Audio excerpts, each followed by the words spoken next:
So it's 5 o'clock on a Friday, and the room is, I think, about as full as it was when I was here at 9 in the morning. So this is, I think, a sign of a great group of people and a great conference. So let's get right into it in the interest of time. Should we start with brief introductions, and why don't we go right down the list here? Brendon? Hi, Brendon Kim with Samsung Open Innovation Center. The Samsung Open Innovation Center was started about a year and a half ago, and the idea for the Open Innovation Center is to bring in, by partnering with startups in Silicon Valley and New York, and across the US actually, and helping them grow, bring innovation into Samsung, particularly around software and services. And we have a number of, like 4 teams to operationalize that mission. We have a partnerships team, we have an acquisitions team, we have an accelerator, and then we have the investments team, which I lead.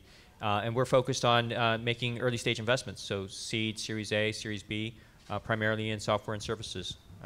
We've done about, our group is, like I say, about a year and a half old. We're on a, I think we've done 20 investments so far, so we're on a slightly more than 1 investment a month kind of rate. So we're being very active and very aggressive about investing in companies and compelling startups that we think will have an impact to Samsung. So apparently I'm the old man on the panel, since I'm coming from Intel Capital. And I did get the updated numbers from June for this. So Christine Herron, I'm at Intel Capital. I do internet and digital media, digital services investments there. And I've been at Intel about 3.5 years, which strangely makes me, it's the longest I've worked anywhere, but I'm still a baby at Intel. So Intel Capital is about 30 years old, very global organization, and in that time we've invested about $11 billion into about 1,350 companies in 55 countries. So there's someone like me in, right now I think 20 different countries. And in that time with those companies, I'll get the right numbers here, we've had 207 IPOs, so if you're doing your math, that's 1 out of every 6 or 7 investments we make goes public. We had about 350 acquisitions, so about 1 in every 4 companies we invest in will get acquired, usually not by us. We've acquired very few companies. That'd be a good urban myth. We do not invest in order to acquire. And then if you look at last year, kind of, typical thing we'll do is we'll invest $300 to $500 million a year. Usually it's about 65 new investments, and about half of them actually will be outside the US. So that's us. And I am more saucy than that, I hope, in general, because I came from first round prior to that. So I'm the early stage girl. Those are big numbers. It's like the baseball steroid. I know, I'm the old man. Since when am I the old man? Okay. Patrick Egan, I'm with Qualcomm Ventures, the corporate venture arm of Qualcomm. 115 plus active portfolio companies right now. Think of us as a glorified mobile ecosystem investor. We're financially driven, but we invest in areas that are core or adjacent to Qualcomm. And primarily we invest in all mobile sectors across all stages from seed to growth capital across the world. So half of our portfolio is rest of world, great fit with 500 startups. And ultimately, I am based in San Francisco, core US team in San Diego, and then I have colleagues in Israel, UK, China, Brazil, Korea. I'm missing someone, but India, I believe. So I run our early stage fund focused on investments south of $1 million. Okay, so we had a title for the panel here that none of us came up with. It's VCs are from Mars, corporates are from Venus, can't we all just get along? So we're gonna get at that title maybe a little different. And Christine, when we were talking earlier, she shared with me that she has what she calls urban myths of corporate investing. So I think to maybe get us started, why don't you give us a sense of some of your favorite urban myths, how they play out, and how you deal with them? And by favorite, do you mean most annoying or most entertaining? Because I guess I think we better go. Well, I'll leave, whatever you. Yeah, want. Exactly. So I think one of the things that I find most interesting is that people assume that since I work at a corporate fund, I have no interest in making money. And let me assure you, that is wrong. I am totally compensated on making money, so I care very much about it. And I imagine my colleagues here are as well. So I think the #1 urban myth is that if you're a corporate investor, you're going to invest strategically with no thought about financial return.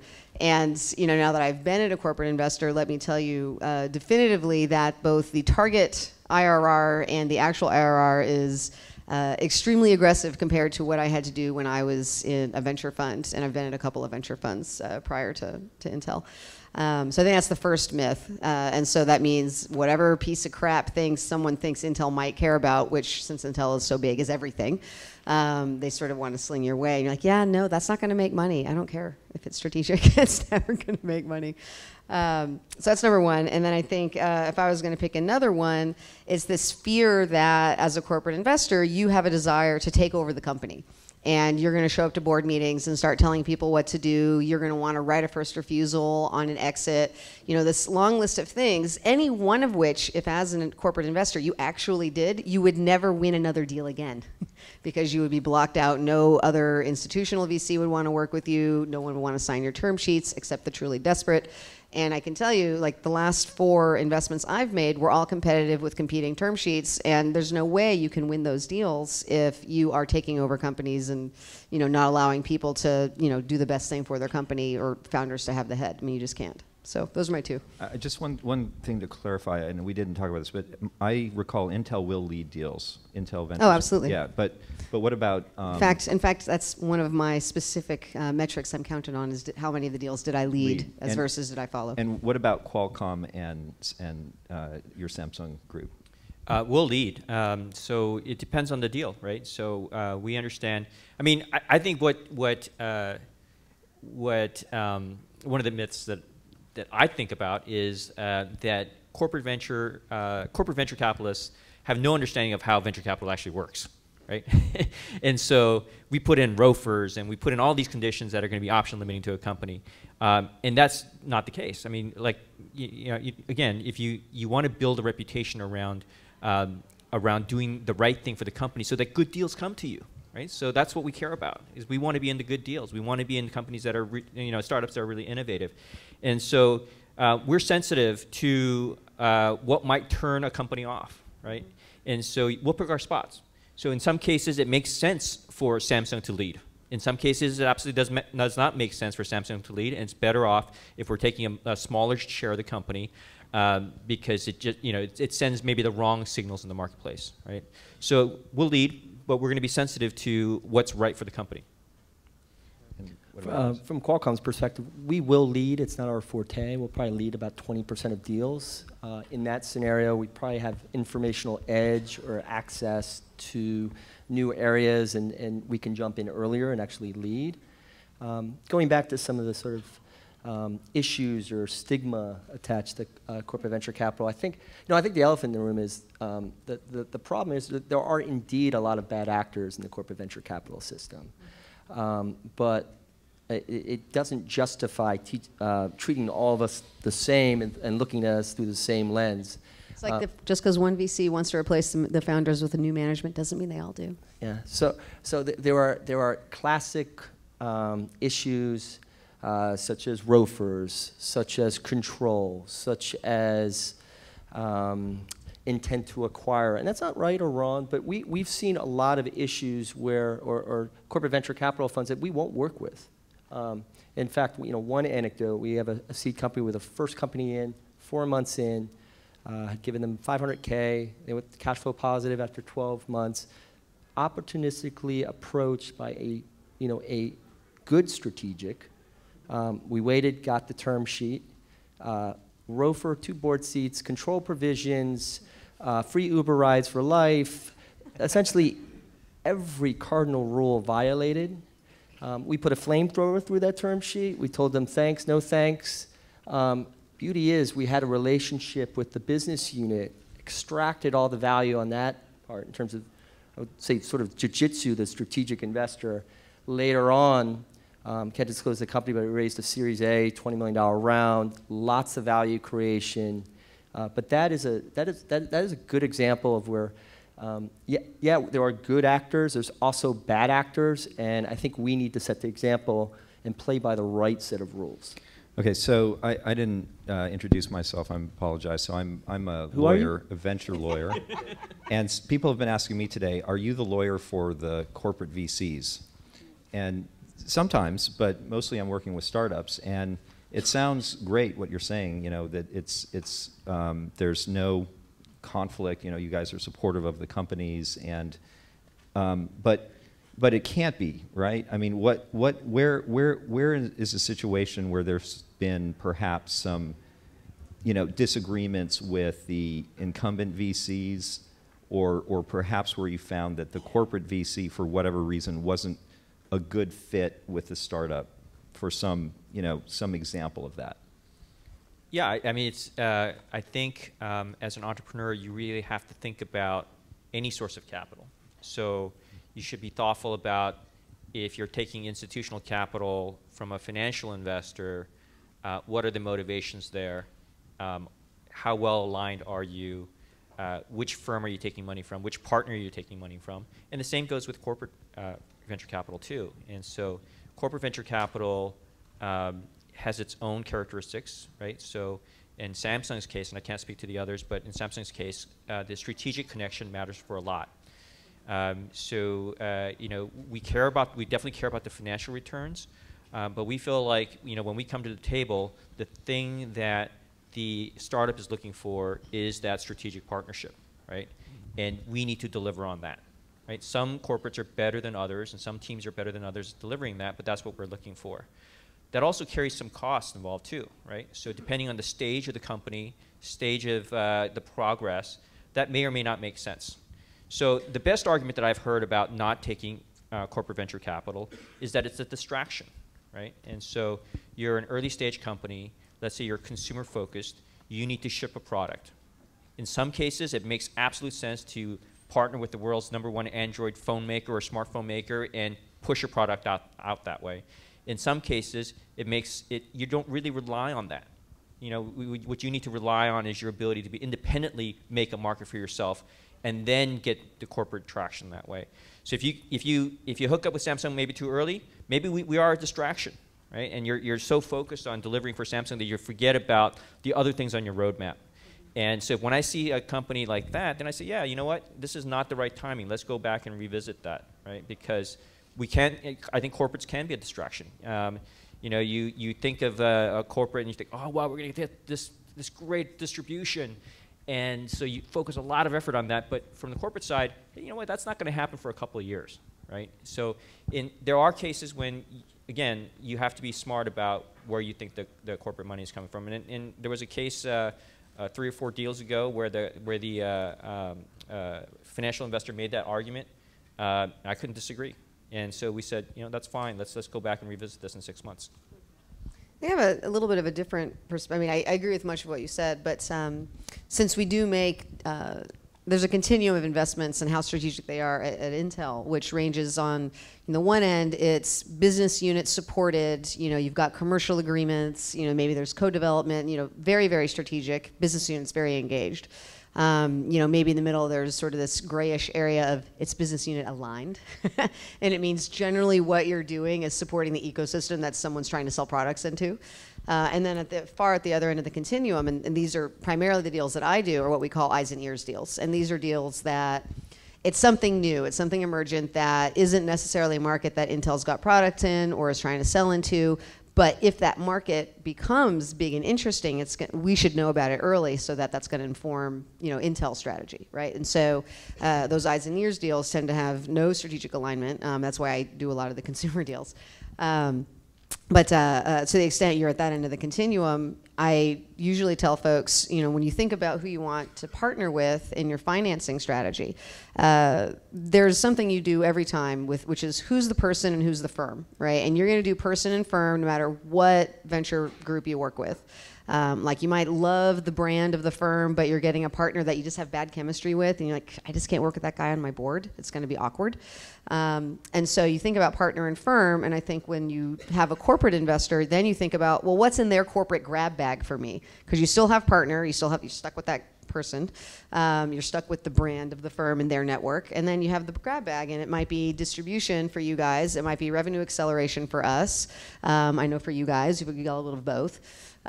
So depending on what that piece of strategic support is that you would get, you either should or shouldn't talk to a corporate. I would never sort of do that blanket, it doesn't make sense to have strategic money, because if your goal is handset distribution, you don't want my money. I mean, that's not our primary thing we're doing. You want his money.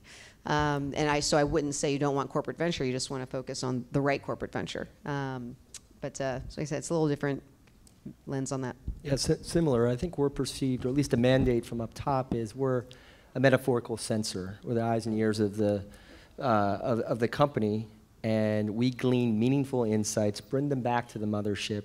Additionally, we have a lot of in-house. We have a wonderful in-house resource team of the business development and market side that actually works and deploys a high-touch model. Even some of our smaller checks, like sub 500K, our internal BD and marketing team will spend significant time really thriving on some of the complex challenges in mobile video optimization, Android latency on the audio side, fragmentation with devices, going global. This is where we really bring our value add, and we sort of thrive on that.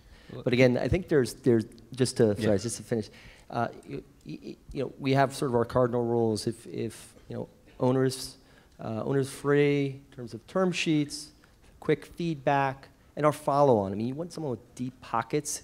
Our follow-on rate is pretty high, 85, 90%.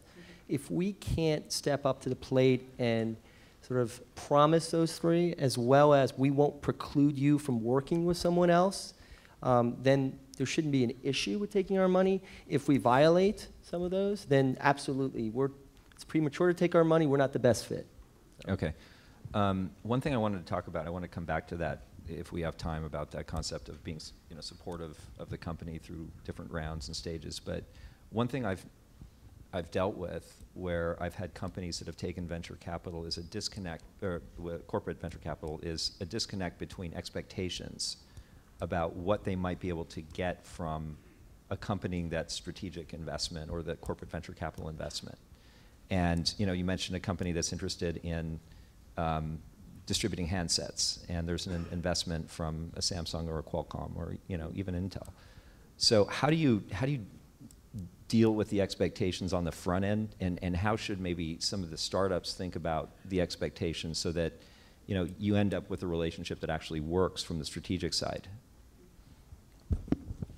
I think that's usually explicitly discussed in the conversation. I don't think anyone's ever been surprised by that, because particularly if there's a business unit involved. Yeah. I mean, let me just say, it's because going I to think be, people have been surprised where you say, we thought we'd get a lot, and I'm not pointing any fingers at anybody on the panel, but we thought we'd get a lot more when we took money from X. Was it explicitly in a commercial agreement that was signed? No. Well, then that's the problem. A lot of it is more, they're coming into the deal, there's room in the deal, let's get them into the deal, and then let's figure it out. I mean, talk is cheap, right? Unless it's in an agreement or unless it's in a side agreement. But I think the best work, an entrepreneur, do your homework, right? Lazy diligence. Don't rely on a syndicate telling you who to have in your round, who not to have in your round, right? It's your company. So call former co-investors, call portfolio companies. More importantly, call portfolio companies that aren't on their website, right? It's like Karate Kid Part 3, it doesn't exist, right? It's sort of eviscerated, right? Call the problem child portfolio companies and see how that corporate acted, right, in a tough scenario. And at that point, good actor, bad actor. So I want to come back to that point about supporting an investment over a period of time and taking an approach where you are able to reserve funds for future rounds. Have you had experiences where there becomes a conflict between being able to reserve and participate and support and the corporate objectives? No. No. Well, because you can't. You're not gonna. You won't get into deals if you stop supporting a company because let's say there was some investment that was a huge business line, and then you say, what, we're not going to be in that business anymore, and then it's time to come up with your pro rata for the Series C or whatever down the road it is. If you don't come up with money, you're not going to get in other deals. I mean, you can't. You have to be competitive.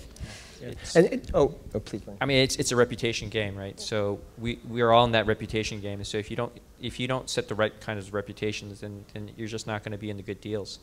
I think that, but that doesn't mean that. Well, there's two things. One, I think we're making the same kind of judgments that other people on the table, around the table are going to make, right? So it doesn't mean that we're going to be supportive in every deal, right? It's just like any other investor is not going to be supportive in every deal. We're going to have our own reasons for maybe not supporting a deal when other investors may support a deal. But I don't view that as markedly different than other financial investors around the table who don't all have the same incentives, right? They, you know, a lot of the other myth around around corporate VC investing is that somehow our incentives are not aligned with the company's incentives, but the financial investors are perfectly aligned with the startups, and that's not true. And even within the financial investors, their incentives are different, right? The early investor, late investor, large fund, small fund, it's all very different. So it doesn't mean that we're going to be supportive of every case. And certainly, there's lots of cases where corporate VCs are not going to be supportive, but it doesn't mean that. But we do think about support. We do think about the reputation effects. We do set aside reserves. I'd almost put it like, I think for follow-on investing, I think most of the time a corporate investor, presuming it's someone who's in the business for a while and not experimenting, it's someone in the business for a while, they will make follow-on decisions like any other financial investor does. And then on top of that, they might support it when a financial investor would not if it's really strategic. So there's actually, I think you're more likely to get a little bit extra than you are to get a little bit less, just because of the reputational issues. You talked about capital being more patient too, right? Yeah, it's much more patient. Yeah, I mean, the reality is, look, we have a slight unfair competitive advantage. We don't have multiple LPs chasing us. We can afford to be a little more patient. We have deeper pockets. And that's not suggesting that we fund Walking Dead or crappy companies, right? We can have a little more patience because of the longer term viewpoint. And that's another sort of unfair advantage. One big assumption, like Intel, like Samsung, you have to have a very healthy business, right? Year over year over year. Right? You have to be around for 5, 10, 15 years as a venture fund. Otherwise, you have these fly-by-night operations where they, this is the flavor of the month to start investing in early startups, and they don't understand you need reserves. You need to monitor the investment. You need to allocate sort of resources going forward. So you need sophisticated venture investors, but also we do have some luxury of patience as well as deep pockets at our disposal. Well, I just maybe pick up on that topic of new kind of entrance to corporate venture investing. Frankly, I can't remember a time when I've seen so much of this activity or perhaps heard so much about it, because you're hearing a lot about companies that are getting into this sector. I'm interested in your perspective on that, as people who are in the industry from your perch. I mean, do you think that venture investing is becoming more, sort of mainstream as a corporate strategy, or is this, maybe evidence of the times that we're in now, where there's a lot of interest in startups and technology now, and more a rush to get into these companies? Oh, well, I think there might be a little extra interest, because I think there are companies that are much younger or have a more youthful approach to innovation that have the kind of cash required, I think, than there used to be.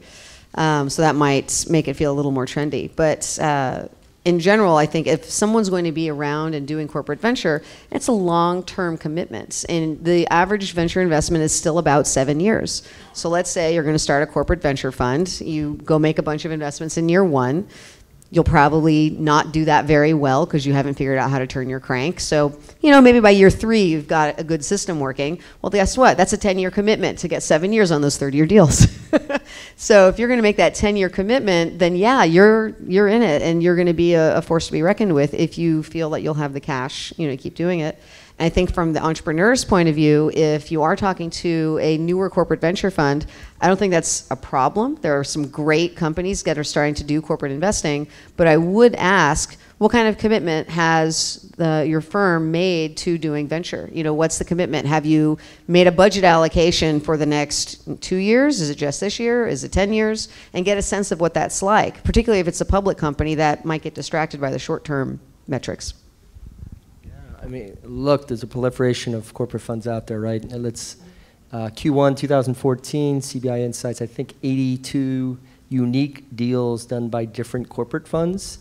Either it's very frothy or money is too easy right now. But I think how we look at corporate venture funds is typically there's an identity crisis for the first 5 years.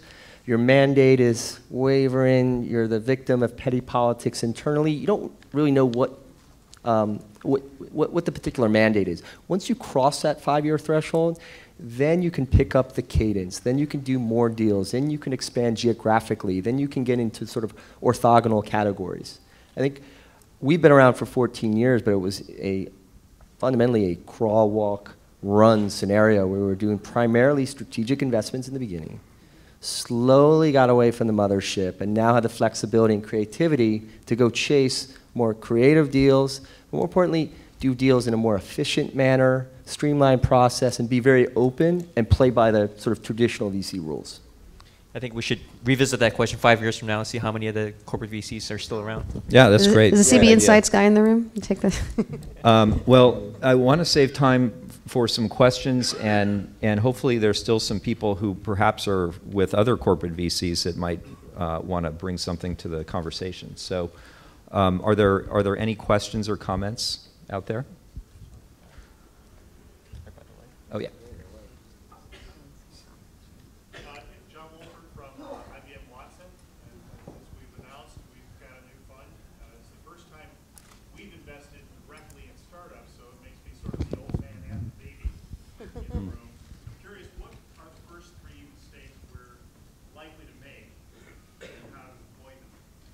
Under budgeting.